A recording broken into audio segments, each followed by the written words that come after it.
Okay, we are going to talk about making a snowman see in a bag and see the snow fly.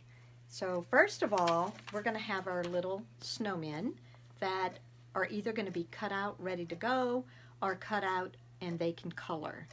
Once this is done, we'll put tape at the top and the bottom, and each kid will have a baggie, and they will get to fill it, or someone will fill it with little pieces of paper, and that's going to be their snow.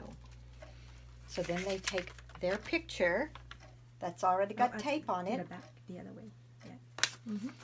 and turn it this way so you can see the snowman.